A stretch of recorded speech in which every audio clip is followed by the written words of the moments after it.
पुण्यात मुख्यमंत्री देवेंद्र फडणवीसांनी प्रचारार्थ सभा घेतली। 15 तारखेला घड्याळाचा गजर लावून ते बंद करायचं आणि मतदान केंद्रावर जाऊन कमळाचं बटन दाबायचं असं म्हणत मुख्यमंत्र्यांनी राष्ट्रवादीलाही टोला लगावला। शिवाय पुण्यात सांगता सभा घेतली की आशीर्वाद मिळतो असंही मुख्यमंत्री म्हणाले।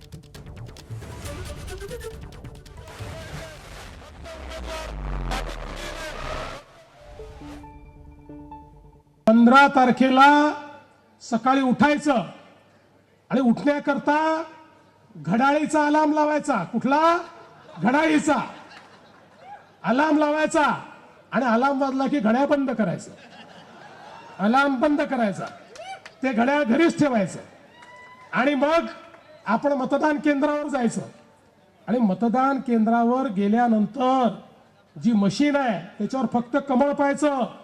उमेदवाराचा चेहरा आठवायचा नाही, तो काळा आहे की गोरा आहे, केस आहे की टकला आहे, काही लक्षात ठेवायचं नाही। एकच गोष्ट लक्षात ठेवायची, कमळ कमळ कमळ।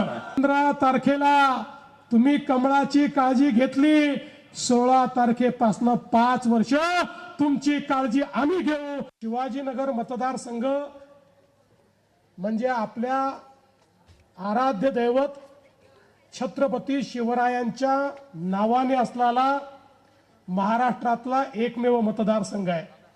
आणि म्हणून मी हा निर्णय केला की इथे आपण ही सांगता करावी, पण त्यासोबत